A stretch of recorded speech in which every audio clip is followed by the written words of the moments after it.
Welcome to the Data Dialogues podcast, where we discuss all things data to keep your marketing fresh and fierce. Each week, our host, Larisa Bedgood, Head of Marketing, brings you new episodes with expert insights on how the world of data is evolving and shaping the future of marketing. Join us as we discuss the latest trends and tune into conversations that matter, as we bridge the gap between technical expertise and practical applications.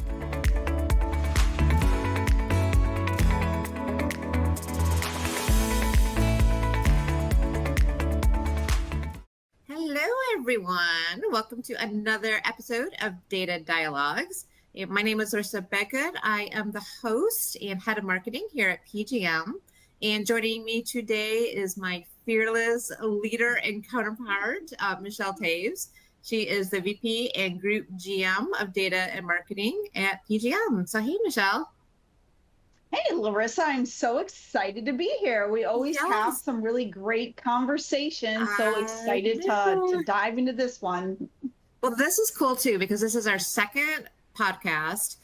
So for all of you who have not seen well, I guess it was only one previous one, but I had done that with Kristen Jones, and she works with me here in marketing at PGM. So that was a really fun episode that we did where we introduced the podcast, talked about some fun big data facts. So be sure to check that one out. But today, we love data, so we're diving into why data is a marketing superpower. Okay, but before we begin, I have to ask you, Michelle, if you had a superpower, what would it be? Oh, man, this is a tough one. So not related to work, I would say that my superpower is probably all about authenticity and being your authentic self. And I think that really goes through like my leadership style. It goes through how I manage product and roll product out. And it just goes through how I really like to live my life. So yeah, I would say that that's mine. What is yours? Okay, I feel a little bit bad now because my my superpower is I'd like to be invisible, just to like, I don't know, like, or maybe have premonition on lottery numbers. But but now I feel like I need to backtrack a little bit. I'm like, no, I'm all about the authenticity and like good heart, but maybe a little bit if I could predict lottery numbers, I definitely would donate to charities. So there we go. That helps, right? That makes it all better. Yeah. But okay, so yes, those are our personal superpowers. We actually had done a marketing conference. I guess it was about a year ago, Michelle, or maybe longer. It was all about what is your marketing superpower. And for us, it's really about, at PGM, it's really about data. Data is so powerful. So many things that data can do for you as a brand. What are just some of your initial thoughts on the whole data as a marketing superpower? Sure. I have a deep belief that doing a campaign without really knowing that you're reaching out to the right audience is just a complete waste of your campaign dollars. There are a lot of people that really talk about the difference between like saturation marketing or mass marketing compared to targeted marketing. And I am just a deep believer in targeted marketing, being able to market to people when they're actually interested in what you're trying to talk to them about.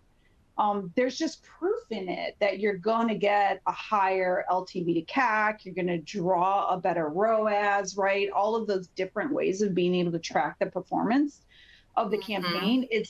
There's something to be said for targeting in the right channel, right? And then there's something else to be said for targeting the right person. And being able to combine the two of them is like super important. But you gotta wonder, like, it's the old argument that goes back and forth. Which one drives more value, right? I personally think the data targeting the right person drives more value. the channel you can toggle. That's really interesting. So one of the points when I was kind of looking at different ways how data drives value was really about that cross-channel behavior. But it's really goes to exactly what you're saying. You know, as a person, as Larisa, I am traveling across different channels when I'm making a purchase. So I always go back to my favorite example of Ulta. I love Ulta. So I might get an email from Ulta. And so I'm on email, and then they target me there. And then I might go to their app. And so that's another channel. I actually went into their store the other day because of an email. But when Ulta can capture all of that data, all that cross-channel behavioral data, that's great. They understand what channels I'm using, but at the end of the day, they're collecting all that data on me, Larisa, the consumer, and they can like, wow, like, so we targeted her with this, and this is what she bought, you know, something on skincare. And it's just, how can they target me otherwise without collecting all that information, all that data? Exactly. And ultimately, all that they really care about is that the targeting they care about is that they reach Larisa. Right. They really don't. The brand doesn't really care about which channel you used. It's not, it's not like they're like trying to be in one channel versus another channel. They really care about, did they drive the behavior that they actually drove for you? Right. I am also an Ulta girl, just to let you know.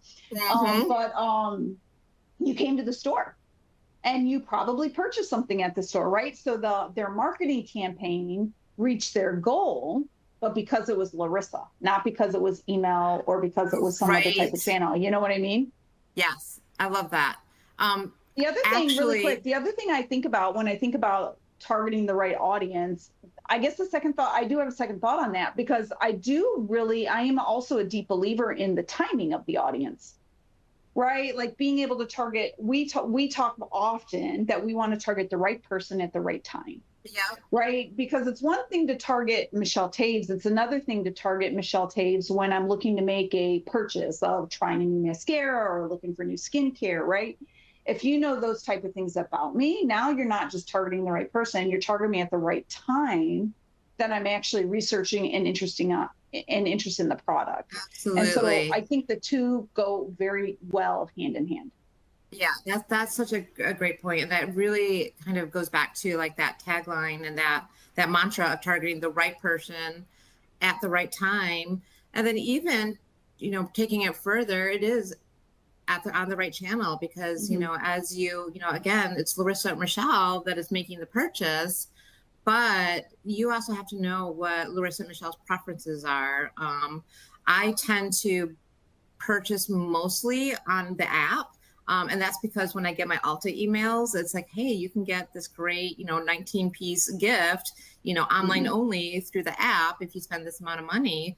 So that's my channel preference. But they will collect data when I do happen to go into the store and know like, oh, wow, so we need to target with her, these skincare products. So it all works in tandem. And I think that's such a great point. It's like, you can't have one without the other, is it the chicken or the egg first? Which is it? Because it's really all connected, all those touch points. And then it kind of goes to this next point that you and I had discussed about that real-time engagement also being a factor, the right time. But with data, marketers can really, really deliver such personalized messaging in real time. So if I am on, again, I guess using the Ulta example, if I'm on the Ulta app and I put something in my cart and Ulta's collecting that data, and I don't make a purchase, they can then target me or, send me an email reminder, 10 minutes later, like, hey, you forgot something in your cart. So it's that data that they've captured, that cart information that is going to be like, oh, wow, yeah, you're right, let me make that purchase. So it just keeps on giving all that data. Yeah, I think another great example of that is at PGM, we're really big in understanding moving and homeowners. And so, but when somebody is in the process of moving from one neighborhood to another, right, they are absolutely looking for particular services. And you have kind of like a short period of time sometimes to be able to attract that audience, right? And I think that's when the audience is important, but also the channel is important, because when somebody's moving, they're super, super busy, right? They're probably not out there like spending a lot of time. They're out there spending time like looking for a new doctor, looking for a new dentist, right? Looking for a new place to get their hair done, all of those different services, looking for the Ulta near them, right? Yeah. And so I think understanding that that person is moving from one place to another is just another example of like real time data that really Yeah. kind of helps someone make a great decision. Yeah, that's such a good point. So I think a lot of brands don't understand how powerful the move is, and what a great data point that. So at PGM, we offer insights into the move, well before the move occurs. We can capture data into that. And you being a data person, Michelle, you can probably explain it really, really well, the different types of tiers of mover information we have. But all throughout that mover journey, we are collecting data. So people are researching well before you even think of that they would be starting to research, and we're able to capture, like, hey, this is a possible mover. But and even for industries that you wouldn't even think have anything to do with moving, automotive, for example. Um, there's just that's actually a whole nother podcast I think we should be doing. But before we go on, can you actually give a little bit of information, or just kind of give our audience some information on the different types of move data that we have? Sure, I'm happy to. So we really go through the full funnel of the move journey. And our data is mostly driven by, first party information that we have available. And so we have really kind of a unique product that we're out there building in the market. But we really start from when somebody is online and beginning their research, right? So this person is somebody who's looking to move sometime. It could be 9 to 12 months out, right? But we have indication that they are interested in moving. They're going to be moving at some time in the future based on different types of online activity. We then take it to the next step, which is they've listed their home, right? And so they've listed their home. They don't have it sold yet, but obviously listing your home is a pretty good indication that you're going to move at some time in the future, or at least you have the intent of moving sometime in the future. Then we go to the next stage where now they have a contract on their home. And so because of some of the unique data that we have access to, we understand that they have a contract on their home, and we also understand where they're most likely going to be moving to. And so we can start to connect the dots there, right, of you're going to be moving from here to here. And then the final stage is that they've completed the move. But being able to I think to your previous point, if you really think of some of the things that movers are interested in, so let's play out, I'm interested in setting up internet, right? Where I'm moving to, like my current internet provider might not even be available. And so there's a few things that you want to get ahead of, right? You want to understand, who will I have service with? Can I have service with the current internet provider that I'm using, or do I need to go ahead and look for a new internet provider? If most households are similar to mine, which is one that internet is probably the most important thing between internet and electricity, right? To really kind of like keep our days going. It's going to be one of the first decisions that somebody is going to make. And most likely they're going to make that decision before they ever get in the home. And so if you're an internet provider and you're only targeting people post-move, you're probably missing 80% of your opportunity, because they've already made that choice. And so that's one example of many to kind of understand, when you want to start attacking the audience. Yeah, that's we definitely should do another podcast on that. We've done a lot of research through Harris Poll on when movers are actually even researching different things. 3 months prior to the move, they're starting to look for paint colors and so forth. You think that that's only post move, and yes, of course, a lot of it is, but a lot of those types of decisioning processes happen way before the move even occurs. When we had done the research, it was just super interesting to like, wow, you know what, you're right. Actually, when I have moved, I did start looking up X, Y, and Z. So it's super fabulous. That is the move is definitely a superpower into when consumers are purchasing and what they may purchase.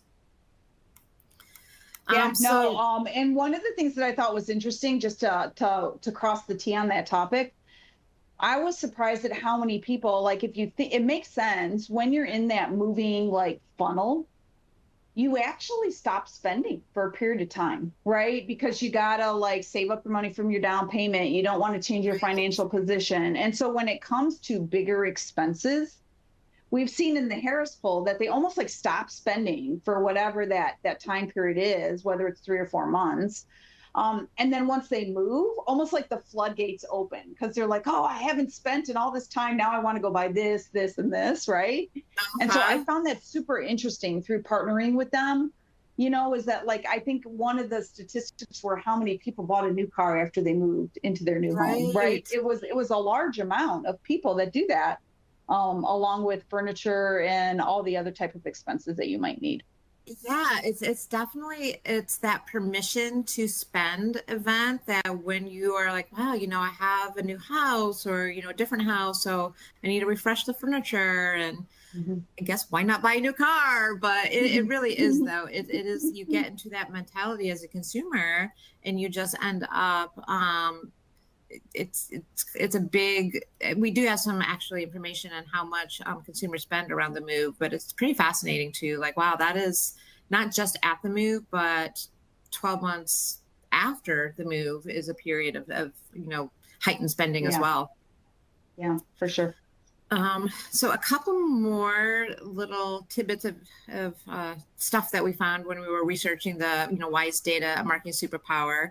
And just wanted to throw out a couple of quick stats. And I think we all understand that as a marketer, you should be data driven. I thought these were interesting, and this is from McKinsey.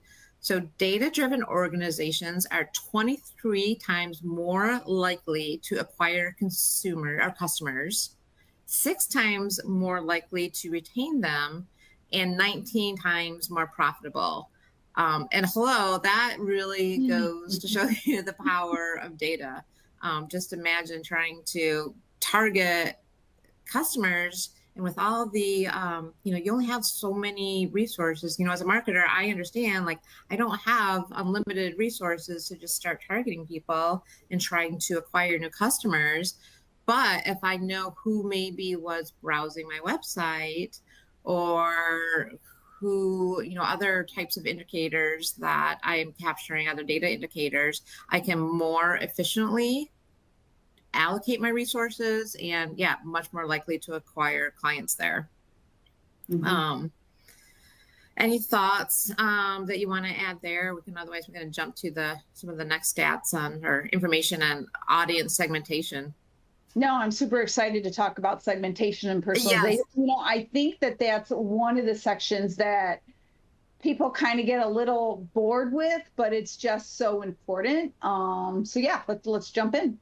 Yeah. So obviously with data, and if you're in the marketing space, you know that you can use your data to start segmenting audiences based on maybe a set of behaviors. Maybe it's people who haven't purchased in 6 months, or maybe it's a geographic location. People who are in New York are more likely to buy sweaters, just to use a simplified example, than people in Florida. So there's all these ways to use this data for rich segmentation and purchase segments.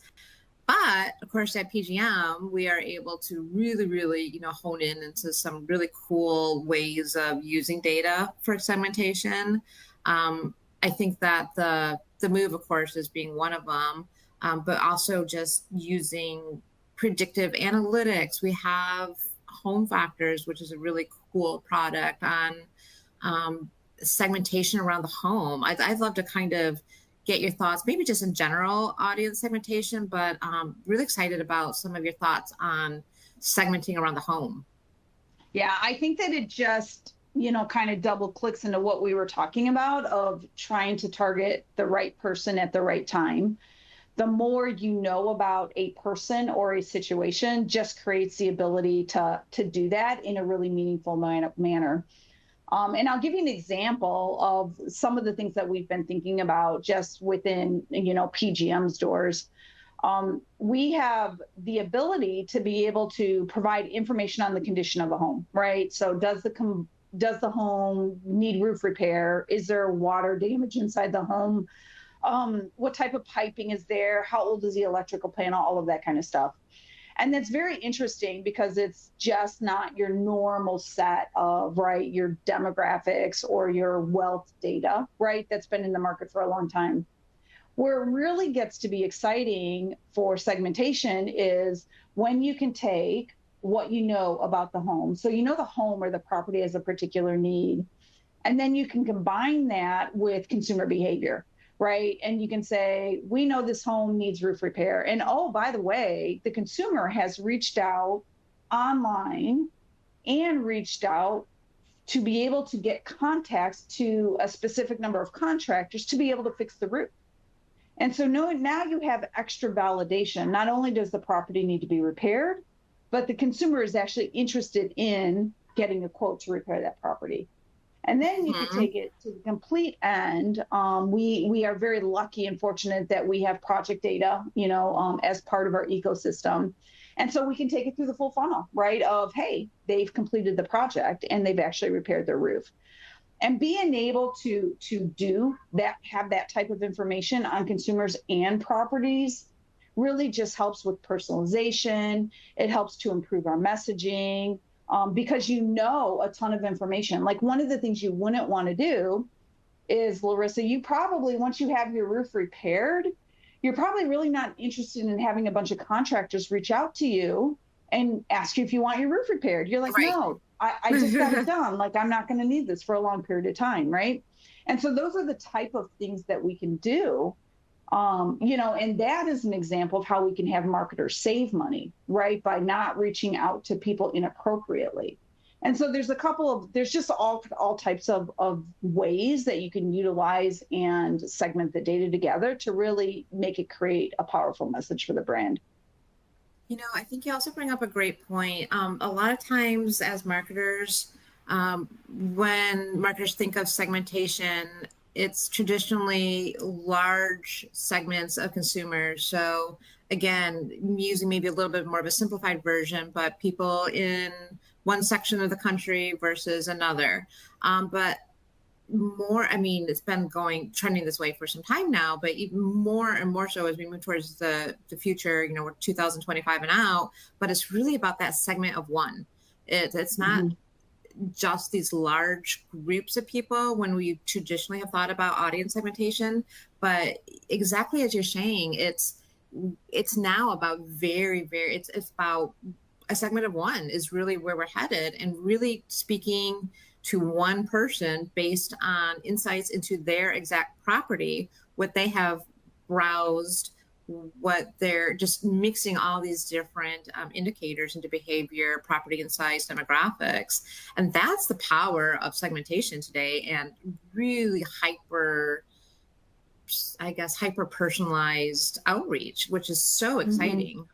And that is really, like, again, bringing it back to the McKinsey numbers, that's how somebody using data can are 23 times more likely to acquire customers when they use all these things at their disposal, versus just kind of slapping things at the wall and just like, maybe. But when you take the time to collect all the data and really use everything at your disposal, that's when it becomes, that's the data marketing superpower we're talking about. For sure. Any other thoughts? We could go on and on about data as a superpower. And obviously we will be doing many more podcasts, but anything that you really want to just kind of impart here before we wrap this one up? Yeah, I think that we covered it well, Larisa. I think that we kind of covered the main points on just kind of the power of data. I think that the thing I would just kind of end with is, no matter what you do as a marketer or decide to do, or how you use data or how you don't use data, just make sure to test. Yeah. Testing, I am a super believer in testing to try and find what's going to work for you, because not everything works for everybody in the same manner, right? And so you have to test. And the other thing I would add to the testing is be patient. It takes a little bit of time to really kind of get the results and be able to create a plan that will go forward. Growing a business is not an easy thing to do. And so you want to make sure that you're making the right investments for your business. I love that. Love that. Yeah. So data as a marketing superpower, always fun to chat on data. And with that, we will be doing more podcasts. Michelle will be joining me. But for this one, I'd like to just thank you all for joining us. And if you're interested in learning more, follow our podcast for more insights on data and marketing. So with that, stay data-driven, stay creative, and we'll catch you next time. Thanks all. And that's a wrap. Thanks for tuning into Data Dialogues. We hope you enjoyed today's discussion and look forward to bringing you more insights and perspectives on the world of data. Be sure to subscribe on your favorite podcast platform so you don't miss an episode.